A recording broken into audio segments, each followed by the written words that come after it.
విద్యార్థుల ఉజ్వల భవిష్యత్తు కోసం అని నేను మొదలుపెట్టిన ఈ వీడియో సిరీస్లో ఇవాళ 5వ భాగం.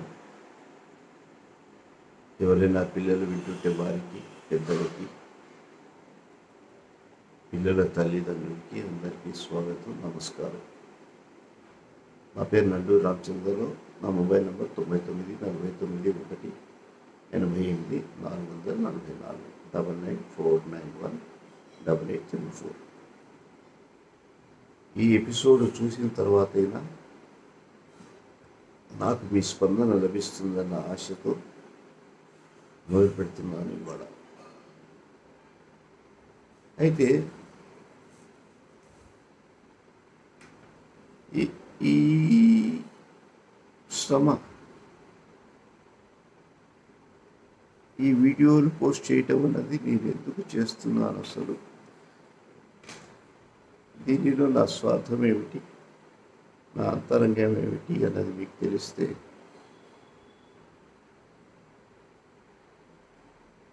మీరు నేను నిజమే చెప్తున్నానని నమ్మితే, ఇఫ్ యు ఫీల్ దట్ నేను ఆనెస్ట్గా దేవుడి మీద ప్రమాణంగా ఇది నా భావన, ఇది నా ఉద్దేశం అని చెప్తే, మీరు నమ్మితే మీరు ఇక ముందు ఇంకొంచెం శ్రద్ధ చూపిస్తారు అన్న ఆశతో ఈ ప్రశ్నకి జవాబు చెప్తున్నాను. నేను ఎందుకు ఈ శ్రమ చేయటం కోసం, నా తల్లిదండ్రులు నాకు ఇచ్చిన బుద్ధి, జీన్స్ ద్వారా నాకు ఇచ్చిన బుద్ధి, వారి వ్యక్తిత్వము, నాకు ఉపాధ్యాయులు నాకు నేర్పిన నీతి, మంచితనం వగైరా ఇవన్నీ నాలో జీర్ణించుకుపోయింది. ఎంతో చేయాలనుకున్నాను జీవితంలో, తోటి వారి కోసం. చేయగలిగానో చేయలేదో, నా మూలంగా ఇతరుల కష్టం కలిగిందో నష్టం కలిగిందో అది ఎవరికి తెలుసు. అయితే ఒకటి మాత్రం మీకు ముందరే చెప్తున్నాను, 49 ఏళ్ల క్రితం ఈ శరీరాన్ని నేను ఉస్మానియా మెడికల్ కాలేజ్కి 49 ఏళ్ళు 1975లో నా కళ్ళు సరోజిని హాస్పిటల్కి రాసిచ్చాను. 25 ఏళ్ళ వయసు. అంటే ఇది నేను గొప్పతనాన్ని చెప్పుకోవట్లేదు. నేను చేసే ఈ పని స్వార్థరహితము అని మీకు తెలియటం కోసం ఈ మాట చెప్పడం జరిగింది.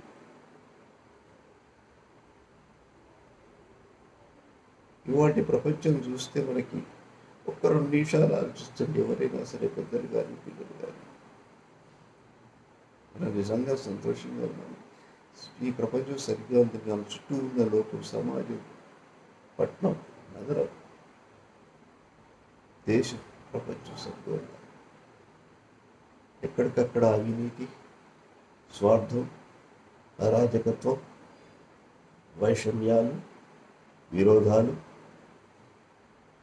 యుద్ధాలు, ఆకలి. ప్రతి చోట ఇవే కనిపిస్తున్నాయి కదా. ఇవాటి రోజున ప్రపంచం ఇంకో 10 ఏళ్ల తర్వాత ఎలా ఉంటుంది, 20 ఏళ్ల తర్వాత ఎలా ఉంటుంది, ఇంకా దారుణంగా తయారైతే, కలియుగ ప్రభావం అంటూ మనిషి జీవితంలో భద్రత లేని జీవితము అయితే, నా వయసు వాళ్ళు వెళ్ళిపోతారు, ఉండరు. ఇంకో 15-20 ఏళ్ల తర్వాత మన పిల్లలు, వారి పరిస్థితి ఎలా ఉంటుంది, వారి జీవితం ఎలా ఉంటుంది, ఒక్కసారి ఆలోచించండి. అదేనా మనం కోరుకునేది? నిశ్చయంగా అట్లా ఉండాలని చెప్పి మనం కోరుకోలేదు. అయితే మనం ఏమో చెయ్యలేము అన్న ఒక నిరాసక్తత, శక్తి లేదు మనకి ఏం చేయటానికి. నేను ఒక్కటి ఏం చేయగలను, నేను నా కుటుంబం ఏం చేయగలను అన్న ఆలోచన కదా మనకి వెనక్కి నెట్టేది. ఆ నిరాసక్తతని తీసివేయటానికి మన వంతు మనం చేయగలము అని చెప్పి మీకు చేసి చూపించడానికి నేను చేస్తున్నాను ప్రయాసం. టీనేజ్ పిల్లలకి ఇప్పటి నుంచి మనం కొన్ని నీతులు, ధర్మాలు, సరి అయిన జీవిత విధానం గురించి వారి మెదళ్లలో నాటగలిగితే, వారి గుర్తుండే విధంగా నాటగలిగితే, మంచితనం అన్న దాని విలువ ఎటువంటిది, ఆ మంచి గుణాలు ఏమిటి, అవి ఎట్లా అలవడతాయి అన్నది మనం నాటగలిగితే మన పిల్లల మెదళ్ళలో చుట్టూ సమాజం ఎట్లా ఉన్నా, వారి తోటి ఫ్రెండ్స్ ఎట్లా ఉన్నా, వారి స్నేహితులు ఎట్లా ఉన్నా కూడా మన పిల్లలు సహవాస దోషం వల్ల చెడిపోకుండా వీరి మూలంగా ఆ పిల్లలు బాగుపడచ్చు, అది వేరే మాట. వీరు ఒక సరైన సక్రమమైన పద్ధతిలో పెరుగుతారు కదా. ఉద్యోగాలు చేసుకుంటున్న తల్లిదండ్రులు ఇవాళ రేపు ఎంత సమయం కేటాయించగలరు పిల్లలకి? ఉపాధ్యాయులకు ఎప్పుడు మార్కులు, పర్ఫార్మెన్సు, ప్రభుత్వ కార్యక్రమాలు, వీటి మీదనే ప్రెషర్. వారికి ఇంకా సమయం ఎక్కడుంది? ఏదైనా చెప్పాలని ఉన్నా మనసులో ఉపాధ్యాయులకి అది చెప్పే అవకాశం లేదు. చిన్నప్పుడు మాకు మోరల్ క్లాసెస్ అని చెప్పి వారానికి ఒకటి ఉండేవి. ఇప్పుడు ఆ మోరల్ క్లాసెస్ లేవు, మోరల్స్ తెలిసిన వాళ్ళు లేరు చాలా మటుకు ఉపాధ్యాయుల్లో. కానీ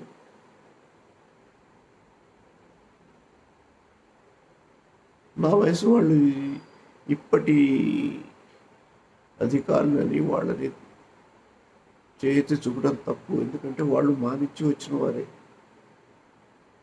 ఈ సమాజం నుంచి వచ్చిన వారే.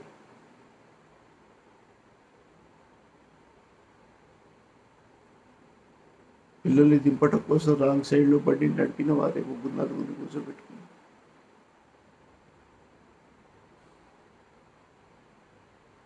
వారు ఆ పిల్లలకి ఏ సక్రమ మార్గం చెప్పగలరు చెప్పండి? టైం అయిపోతుందని సిగ్నల్ దాటి రాంగ్ సైడ్లో వెళ్ళిన తల్లిదండ్రులు లేరా? హెల్మెట్ లేకుండా బండి మీద ప్రయాణిస్తున్న తల్లిదండ్రులు లేరా?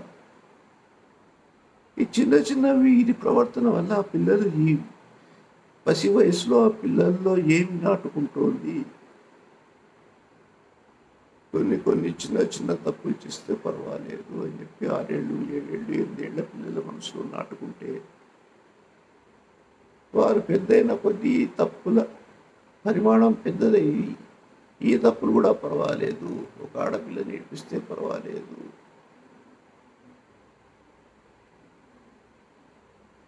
అన్న ఈ ధోరణి ఏర్పడటం లేదా? కులమత వైషమ్యాలు మన పెద్దలు పాటిస్తుంటే మన పిల్లలు పాటించరా?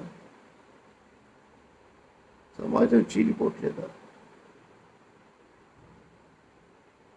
ఇది చెప్పటానికి తల్లిదండ్రులకి తెలిసినా కూడా సమయం లేదు, సగం తల్లిదండ్రులకి తెలియదు అన్న ఉద్దేశంతో నేను మొదలుపెట్టాను. ముందర చిన్న విషయాలు చెప్పుకుంటూ మెల్లిగా వారి మెదళ్లలో నాటుకుంటూ పోయి చివరికి ఆయన మన పక్కవాడు క్షేమంగా ఉంటే మనం క్షేమంగా ఉంటాం.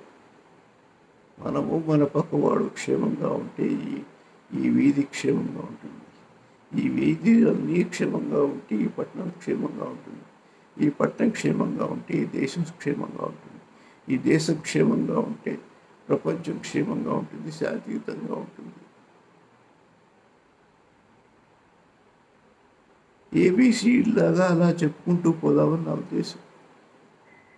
ఒకటిసారి మీరు చేయగలరు అంటే మీరు కానీ నమ్మరు, మీ పిల్లలు కానీ నమ్మరు. స్టెప్ బై స్టెప్గా వారి అంతరంగాల్లో, వారి మనసుల్లో వారు ఏమి చేయగలరు కలిసికట్టుగా.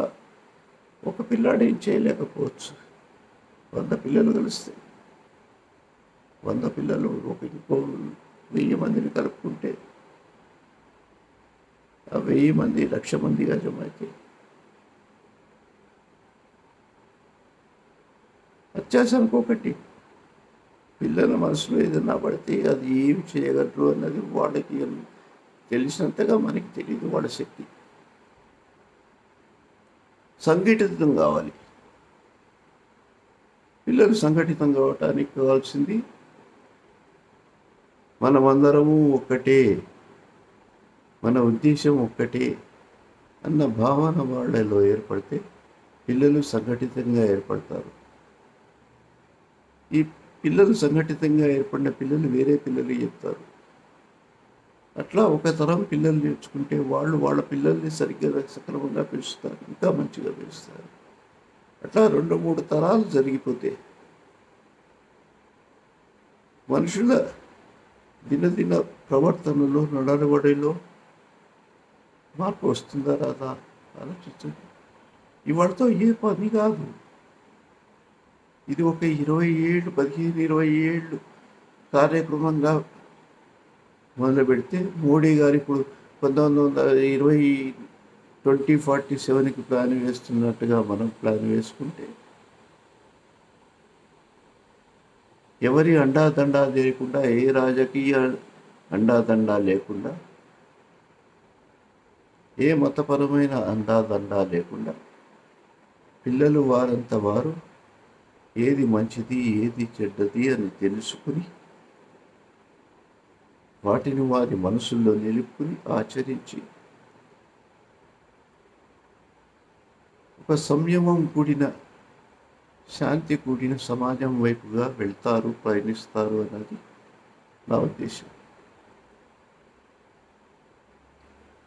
ఈ వింటున్న పెద్దలకి ఈ ఉద్దేశం కనుక సరి అయినది, మనం సాధించగలము, లేదు మన శక్తివంతంగా మన రాయి మనం వేద్దాము, ఉడతా భక్తి రామసేతు నిర్మాణంలో ప్రతి వానరము ఒక రాయి తెచ్చినట్టు మనము శక్తిగా ఒక ఇటుక వేద్దాం, చూద్దాం. జరిగితే మంచి జరుగుతుంది అని చెడు జరగదు కదా అని పెద్దలు సహకరిస్తే ఏదైనా చేయొచ్చు. లేదు, ఎన్నో ఏళ్లుగా నాలో కలుగుతున్న ఆలోచనలు లాగి ఉండిపోతాయి. నా ఈ ప్రయాస అలాగే ఉండిపోతుంది. 6 నెలలు సంవత్సరంలో కడుపులో పోతాను. కాకపోతే ఒకటి, నా ఆత్మ తృప్తిగా వెళ్ళిపోతుంది. ఈ భూమి మీద పుట్టినందుకు, సర్వే జనా సుఖినో భవంతు అని చెప్పిన గడ్డ మీద పుట్టినందుకు, వసుధైక కుటుంబం అని చెప్పిన గడ్డ మీద పుట్టినందుకు నా వంతు ప్రయాస శ్రమ నేను పడ్డాను అని, ప్రయత్నం చేశాను అన్న ఒక తృప్తి మిగిలిపోతుంది. ఆ తృప్తితో పోతాను. ఇది నా ఒక్కడితో కాదు, నేను మీ అందరి సహాయము సహకారము కోరి చేస్తున్నాను. నా ఉద్దేశం సబబు అనుకుంటే మీరు నాకు సహకరించి మీ పిల్లలతో వీడియోలు చూపించండి. తర్వాత ఇంకొకటి, ఈ పిల్లల మెదళ్లలో ఉన్న ఆలోచనలు నాకు రాయమని చెప్తున్నాను. వాళ్ళు ఏమైనా సలహాలు సూచనలు ఇస్తే అవి తేలిగ్గా మనం అమలు చేయగలిగితే ప్రభుత్వాల వారికి కూడా అవి అందజేసే ప్రయత్నం చేస్తాను జూలై ఆగస్టులలో. ఆ ఉద్దేశం వైపుగా ఆ దిక్కుగా నేను ఆలోచించి ప్రయత్నిస్తున్నాను. మీ అందరి సహకారం కావాలి నాకు. ఇస్తారా మీ ఇష్టం, లేదా మీ ఇష్టం. అంతకన్నా ఎక్కువ చెప్పలేను నేను. ముఖ్యంగా పెద్దలకి నా మాటలు నా ఆలోచనలు సబబు అనుకుంటే మీరు 10 మందికి చెప్పకుండా మీరు మీ మౌనంగా ఉండిపోతే మీ కాలము వ్యర్థం, నా శ్రమ వ్యర్థమైతే. 1 నుంచి 10కి 10 నుంచి 100కి మరి వెళ్తేనే ఈ ఉద్దేశం నెరవేరుతుంది. తర్వాతి పోస్టు శనివారం నాడు చేస్తాను. శుభరాత్రి. ధన్యవాదాలు.